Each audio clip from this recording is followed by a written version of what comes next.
최근 국방과학연구소 방위사업이 언급한 비밀스러운 이야기 때문에 우리나라 군사무기 전문가들 사이에선 심각한 논쟁이 발생했습니다. 그것은 바로 국산 전투기 KF-21에 장착할 저바이패스 터보팬 엔진 분야에서 미국산 F414 엔진을 2030년까지 대체하고 동일한 성능의 국산 엔진을 개발하겠다는 견해에 관한 내용이었는데요. 자세한 내용으로 우리나라의 미래전력 공군 전력의 발전 방향과 F4와 F5 등 전투기 교체 방안 세미나에서 국방과학 방위사업은 KF-21 보라매가 국내 개발이라는 성과를 넘어 엔진과 같은 초고난도 기술력을 요구하는 핵심 구성품까지 우리가 직접 개발하여 항공기술에서 세계적인 강대국으로 확실하게 등극해야만 한다고 강력히 주장했습니다. 그런데 이 발언에 대하여 찬성파와 반대파가 뒤엉켜 논쟁 갑론을박이 일어났습니다. 엔진 국산화 반대파의 주된 논리는 대체 왜 신뢰성이 검증된 미국산 엔진을 냅두고 성능도 가성비도 입증되지 않은 국산 엔진을 만드냐는 것이었습니다. 모두가 알다시피 전투기용 저바이패스 엔진은 기체는 물론이고 조종사의 안전과 직결되어 있기 때문에 신뢰성이 세계 최고로 손꼽혀야만 합니다. 이러한 신뢰성은 당연히 반복된 이륙과 비행, 수많은 지상시험을 통해 비로소 검증이 완료되는데요. 우리나라는 전투기를 구매했던 국가로서 이제는 무기 종속을 변화하고 생산국으로 우뚝 서고 있는 엄청난 변화를 거치고 있는 국가입니다. 그런데 터보팬 엔진 분야에서만큼은 우리가 도저히 불가능하다. 미국이 가장 전통적이고 검증을 많이 받았으니 우리나라는 엔진 자체 개발을 빠르게 포기하고 미국산 엔진만을 사용해야 한다는 게 그들의 첫 번째 주장입니다. 실제로 KF-21에 장착되는 엔진은 미국 제너럴 일렉트릭사에서 개발한 F414 저바이패스 엔진인데요. 그들의 주장처럼 상당히 안정성 있는 제품이라고 평가받고 있어 세계적으로 신뢰성을 보장을 받고 있습니다. 결정적으로 그들의 두 번째 주장에 따르면 러시아와 중국을 제외한 서구권 동맹 국가들은 현재 미국산 엔진을 사용할 수밖에 없으며 그나마 유로파이터에 탑재될 차세대 300 계획이 어마어마한 생산 비용으로 인해 무산된 이후 다른 나라들 역시 저바이패스 엔진 국산화는 엄두조차 내지 못한다고 말하는데요. 그러나 이러한 반대파의 주장은 틀렸습니다. 엄밀히 말하면 전투기 엔진 국산화에 성공한 사례가 딱 하나 존재합니다. 바로 프랑스인데요.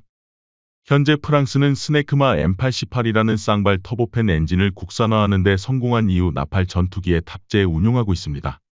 해외 수출까지 성공해 5국가에 팔려나갔죠. 이처럼 프랑스의 사례를 보면 엔진 국산화 반대파의 주장에 치명적인 허점이 있다는 게 여실히 드러나는데요. 과거 프랑스의 다소 라팔 역시 성능과 가성비는 물론이고 생산성까지 모두 검토한 결과 16,000파운드 출력을 갖춘 미국산 엔진을 라팔 전투기에 탑재하는 방식을 고려했지만 갑자기 그러한 계획을 단번에 취소하고 프랑스산 엔진 개발에 몰두하기 시작했습니다. 그 이유는 바로 단기적인 이득보다 장기적인 이득을 추구했기 때문인데요. 프랑스 정부는 신뢰성과 가성비 등 처음으로 엔진을 제작했을 때 생기는 여러 가지 복합적인 문제들보단 머나 먼 미래를 봤을 때 장기적으로 미국산 엔진에 종속될 시 부품 가동성과 생산성, 그리고 해외 수출 과정에서 생기는 외교 마찰이 나중에 더욱 문제시된다고 판단했기 때문입니다. 이처럼 스네크마 M88 엔진은 1990년에 공식적으로 개발이 시작되었으며 1996년 라팔 프로토타입에 장착되어 첫 비행 테스트를 안전하게끔 마쳤습니다. 이 과정 속에서 크고 작은 문제가 생겼지만 2010년 600시간의 작동 시간을 누적했으며 애프터 버너 없이 초음속 속도에 도달했고 고도 5만 피트를 기록 후 2022년 현재 스네크마 M88 엔진은 100만 시간의 누적 작동 시간을 기록했습니다. 약 20년 만에 달성한 기록이었죠. 이러한 사례를 본다면 2030년을 향해 대한민국이 진행 중인 KF-21 전투기의 엔진 프로토타입이 반대파들 입장에서 봐도 허무맹랑한 소리가 절대 아니라는 것이 입증됩니다. 다른 국가의 사례를 보며 머지않아 한국이 전투기 엔진을 100% 국산화시키는 데 직접 성공할 수 있다는 것입니다. 우리나라는 현재 강력한 기술을 가진 세계 5위권 수준의 가스터빈 엔진 보유국이고 엔진의 신뢰성을 입증시킬 전투기 기체로 KF-21 보라매를 보유하고 있는 군사기술 강대국입니다. 프랑스처럼 국산 엔진이 장착되어 반복적인 이륙과 비행, 착륙, 지상시험을 진행하여 데이터를 쌓아간 뒤 관련된 기술들로 엔진의 문제들을 하나씩 해결하려면 8년이라는 시간은 언뜻 짧아 보이기도 하지만 조종사의 안전성을 생각해 본다면 4,000회 이상의 반복적인 테스트만이 뛰어난 성능을 갖춘 국산 엔진 개발의 핵심이 됩니다. 미국도 이러한 과정을 거쳐 F414 엔진을 탄생시켰죠. 기존 KF-21 전투기 120대를 공군 전력의 실전으로 배치한 후 독자적인 엔진 프로젝트를 진행하며 제작한 KF-21 새로운 형태의 프로토타입 엔진을 탑재할 것이고, 이에 더욱 업그레이드된 국산 터보 엔진은 2030년까지 평가 시험을 마치고 개발을 완수하는 게 최종 목표인데요. 이에 한국은 말로만 하는 것이 아니라 직접 실행에 나섰습니다. 차세대 KF-21 전투기에 장착된 엔진을 독자 개발하겠다고 설명하면서 전 세계인들의 이목이 집중되고 있습니다. 구체적으로 어떠한 일이 벌어지고 있을까요? 사실 이처럼 과거부터 우리가 가장 고민했던 부분은 바로 전투기 부품들의 국산화입니다. 그 중에서도 엔진 분야가 문제였습니다. 하나에어로는 우리나라 항공기의 엔진을 완전한 국산화하기 위해 각종 초정밀 부품들을 국내 업체들에게 외주를 맡겨 제작을 하고 있습니다. 이렇게 여러 프로젝트를 하나로 통합시키며 KF-21 전투기 엔진의 국산화를 진행하고 있었는데요. 하나에어로는 현재 터빈 블레이드의 신소재 개량화에 집중적인 연구 인력을 투입하고 있으며, 램제트의 기초적인 기술과 병행의 5,500파운드의 출력을 갖춘 무인 드론의 엔진을 시작해 최종적으로 24,000파운드급 엔진을 위한 단기적인 기술 축적을 진행하고 있는 게 확인되었는데요. 탄도미사일과 관련된 정보들은 극비로 분류되어 모두 비밀리에 진행되고 있지만, 터보팬 저바이패스 엔진 같은 경우 관련 개발 소식이 주기적으로 업데이트되기 때문에 개발 진척도를 빠르게 알아볼 수 있습니다. 이처럼 하나에어로 측에선 저바이패스 엔진을 개발하고 있었던 게 사실이었지만 이것은 아쉽게도 국책 사업이 아니었습니다. 허나 방위사업장까지 전투기용 저바이패스 터보팬 엔진 국산화의 중요성을 언급한 것은 이번이 처음 있는 일이었습니다. 말 그대로 대한민국이 직접 전투기에 탑재할 수 있는 터보팬 엔진 국산화를 공식적으로 천명한 것이나 다름없었던 일이었는데요. 향후 추가적인 연구 지원이 기대될 것으로 전망됩니다. 우리 한국의 첨단 제조업은 그 기술력이 날이 갈수록 상승하고 있으며, 터인 블레이드와 램제트까지 결정적으로 오늘날 앞으로 세계 방산 시장에서 한국의 KF-21 보람의 해외 수출을 위해선 국산 엔진의 개발은 선택이 아니라 필수적으로 다가오는 것도 분명한 사실일 것입니다. 정말로 보라매가 100% 한국산 부품들을 장착한 뒤 하늘에 날아오를 날을 모두가 기대하고 있겠습니다. 한국형 전투기 KF-21 보람의 등장으로 항공전력 자주국방에 대한 대한민국의 원대한 꿈이 실현될 가능성이 커지고 있습니다. KF-21의 기본 무장부터 장기적으로 무인기 전자전 무기체계까지 우리 손으로 직접 개발해 나가는 단계가 하나하나 실현되고 있는 건데요. 그것도 그럴 것이 우크라이나 전쟁으로 인해 항공무장에 대한 중요성이 그 어느 때보다 커진 만큼 우리도 이런 흐름에 올라타야 한다는 목소리가 군 안팎에서 나오고 있는 상황입니다. 특히나 최근 들어 선진국의 기술보호 정책이 심화되면서 독자적 기술 개발 필요성 또한 커졌고, 미래 전장 환경 변화에 대비하려면 선도적 국산 항공유도무기 개발이 이루어져야 한다는 의견이 나옵니다. 이렇게 국산 항공유도무기 개발을 위해선 단기적으로 장거리 공대지 유도탄 2차 사업을 진행하고, 2030년대에는 장단거리 공대공 유도탄과 한국형 유도폭탄, GBU 계열 다목적 초음속 유도탄까지 개발이 이어져야 하는데요. 그런데 사실 작년에 열린 공군 국정감사를 통해 우리 군이 KF-21 극초음속 미사일 개발을 가속화하기 위해 공대지 미사일 등 비대칭 타격 능력 확보에 나선다는 계획이 공개됐었습니다. KF-21의 공대지 미사일을 장착한다는 계획으로 앞서 재작년에 공군은 극초음속 공대지 미사일 개발을 장기 신규 소요로 결정했습니다. 무엇보다 기존의 초음속 미사일보다 2배 이상 빠른 극초음속 미사일을 장착한다는 계획으로, 이에 따라 서울상공에서 평양의 북한 지휘부를 향해 발사하면 1분 15초 만에 도달할 수 있습니다. 이렇게 극초음속 미사일이 성공적으로 개발되면 한국은 미국, 중국, 러시아에 이은 세계 4번째 개발국이 될 것으로 보이는데요. 그렇다면 한국산 전투기 KF-21에 장착될 극초음속 미사일 개발이 어느 수준에 이르렀는지 자세히 알아보겠습니다. 극초음속 미사일은 음속의 5배 이상 속도로 날아갈 수 있고, 추적과 파괴가 어렵다는 점에서 무기 판도를 바꿀 게임 체인저로 꼽히고 있는데요. 이는 기존 아음속도는 초음속 순항 미사일을 대체한 미사일로 순항 미사일보다 비행 속도가 훨씬 빠르기 때문에 상대방이 탐지하더라도 대응 시간이 극히 짧아 목표를 타격하는 성공률이 아주 높을 수밖에 없습니다. 초음속 전투기의 최고 비행 속도가 마하 2에서 3임을 감안하면 그보다 2배나 빠른 속도로 예컨대 서울에서 평양까지 2분 이내에 타격할 수 있는 겁니다. 이런 극초음속 미사일은 극초음속 활공체 HGV와 극초음속 순항 미사일 HCM 체계로 분류되고 있습니다. HGV는 탄도미사일 로켓 고고도 항공기를 이용해 일정 고도까지 상승한 후 항공기에서 발사돼 활공비행으로 목표를 타격합니다. 반면 HCM은 초기 가속을 위한 부스터와 이후 속도를 유지하기 위한 램제트와 스크램제트 엔진을 사용해 극초음속으로 비행의 목표를 타격하는 원리로 차이가 있습니다. HGV 체계는 발사 초기 상대방의 탐지가 가능해 대응 기회를 허용할 수 있지만 HCM 체계는 상대적으로 HGV보다 적어도 비행이 가능해 상대방이 대응할 기회가 최소화돼 기습 효과가 있습니다. 하지만 HCM의 경우 기술 난이도가 HGV보다 극명하게 높다는 게 문제인데 실제로 HGV가 고고도 상승 후 낙하 단계에서 중력을 이용할 수 있는 반면 HCM은 엔진의 힘으로만 극초음속에 도달해야 하기 때문입니다. 극초음 미사일 확보에 뒤처지고 있는 미국이 4종류의 HGV를 개발했다는 사실만 봐도 두 방식의 개발적 난이도를 여실히 보여주고 있습니다. 미 공군이 개발 중인 AGM-183A ARRW는 실패한 경우도 있지만 최근 성공하는 횟수가 늘고 있다고 합니다. 이렇듯 기술적 어려움이 있지만 현재 주요 군사 강대국들은 그 어느 때보다 극초음속 미사일에 대한 관심을 높이면서 개발에 박차를 가하고 있는데요. 우크라이나 전장에서 극초음속 미사일의 위력이 입증되면서 다양한 형태의 탄두와 필요한 사거리를 향상시키며 전쟁에 지대한 영향을 줄 수 있다는 걸 확인했기 때문입니다.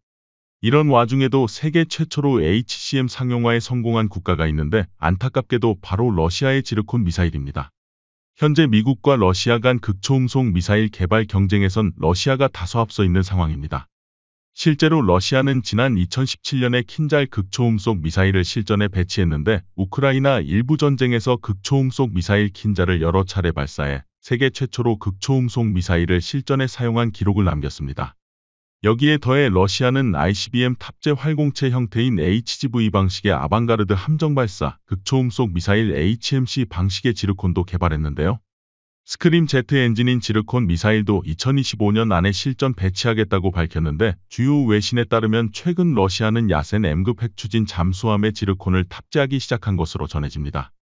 이로써 러시아는 해상과 공중에서 발사가 가능한 극초음속 미사일 개발에 모두 성공한 데 이어 세계 최초로 HMC 미사일인 지르콘을 실전 배치에 성공했습니다.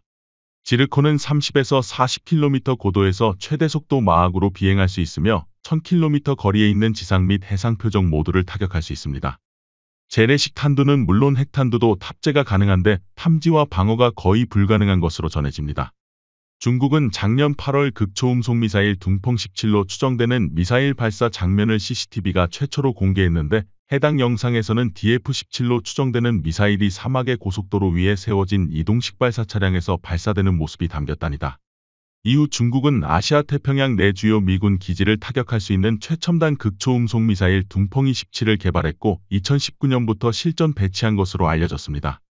둥펑 27은 단일 극초음속 활공체 HGV 다탄두를 탑재할 수 있는 최신 무기입니다.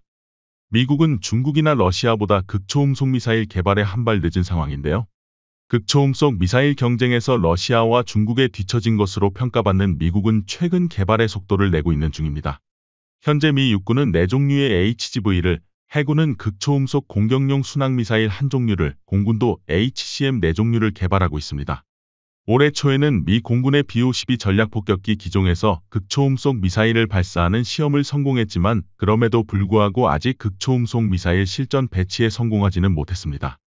한국 역시 게임 체인저로 불리는 극초음속 미사일 개발에 뛰어든 상태로 바쁘게 움직이고 있는데요. 우리 국방부는 2020년 극초음속 미사일 개발 의지를 본격적으로 언급하기 시작했고 이듬해 공군은 극초음속 공대지 미사일 개발을 신규 소요로 결정했습니다. 여기에 더해 ADD가 HCM 방식의 한국형 극초음속 미사일 개발을 공식화한 상태로 사실 HCM 추진 기술인 스크램제트 엔진의 원천 기술인 액체 램제트는 이미 2007년 완성됐습니다. 국산 극초음속 미사일에 대해선 고도의 보안이 유지되고 있지만 군 당국에 따르면 현재 ADD 연구진이 상세 설계를 검토하는 단계에 있으며 설계를 검증하기 위한 장비를 제작하고 있는 중으로 알려졌습니다. 이런 속도로 보면 올해 하반기에는 미사일 조립을 시작해 내년에는 시험 발사가 가능할 것으로 보이는데요. 뒤늦게 뛰어든 미국도 극초음속 개발에 애를 먹고 있는 가운데 한국이 단기간에 이렇게 놀라운 속도를 보일 수 있었던 건 그만큼 한국의 국방 기술이 세계적 수준에 이르렀다고 해석할 수 있습니다. 실제로 앞서 재작년 ADD는 한국형 극초음속 미사일 기반 모델인 하이코어 초고속 발사체 시험 모델을 공개해 전 세계 방산업계를 발칵 뒤집어 놓았습니다. 하이코어는 ADD가 개발 중인 극초음속 시험 비행체로 목표는 20km급 고도에서 스크램제트 엔진 점화 및 정상 비행이 가능한 마하 5급 초고속 비행체를 개발하는 것입니다. 하이코어 비행체는 총 길이 8.7m, 중량은 2.4톤으로 올해 아능 시험장에서 비행 시험을 수행할 계획으로 알려졌습니다. 하이코어는 첨단 기술이 엄청나게 집약됐는데 한국은 2004년 러시아의 MPO 마시노스트로에니아사로부터 P-800 야온트 초음속 미사일에 사용되고 있던 램젯 기반 기술을 도입하면서 순조롭게 개발을 진행할 수 있었습니다.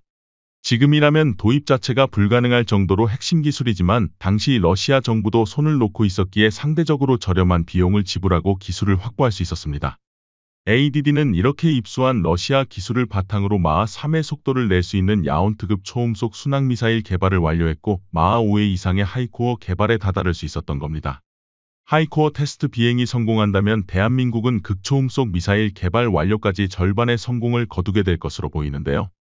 더 나아가 대형 무장을 장착할 수 있는 KF-21의 체계 개발이 끝나는 2026년에는 국내 기술로 만들어진 각종 무장들과 극초음속 미사일, 초음속 미사일에 대한 본격적인 통합 테스트가 이뤄질 것으로 전망됩니다.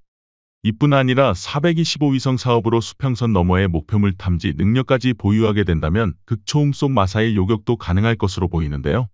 425 사업은 북한 미사일에 대응해 고성능 영상 레이더, SAR 탑재 위성 4기와 전자광학 적외선 탑재 위성 1기 등 정찰 위성 5기를 확보하는 내용입니다. 그런데 우리 군의 첫 정찰 위성 425 위성 1호기가 오는 11월 미 반덴버그 우주군 기지에서 우주로 향할 예정이라고 하는데요. 2025년까지 총 5기를 전력화하는 425 사업이 순조롭게 진행되고 있는 것으로 여기에 더해 최근 우리 군은 ITU의 425 위성 1호기의 위성망 국제 등록 통보서를 제출했습니다. 이렇듯 425 위성은 북한의 도발 징후를 미리 탐지해 대응하는 선제 타격 체계 이른바 킬체인의 눈 역할을 담당할 채비에 들어갔습니다. 여기에 더해 한국은 KF-21 엔진 개발에 본격화하면서 엔진 개발에 필수적인 항공기용 APU까지 국산화할 준비를 하고 있는데요. APU는 항공기에 보조 동력을 공급하는 장치로 항공기 엔진을 켜거나 엔진이 꺼진 상태에서 기내 전력을 공급하는 장비입니다.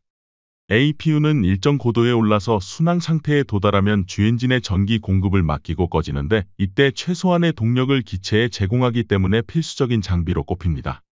이렇듯 한국은 미래 전장 대비하기 위한 여러 가지 준비를 하고 있는데요. KF-21의 핵심이 될 한국형 극초음속 미사일이 하루빨리 공개됐으면 합니다.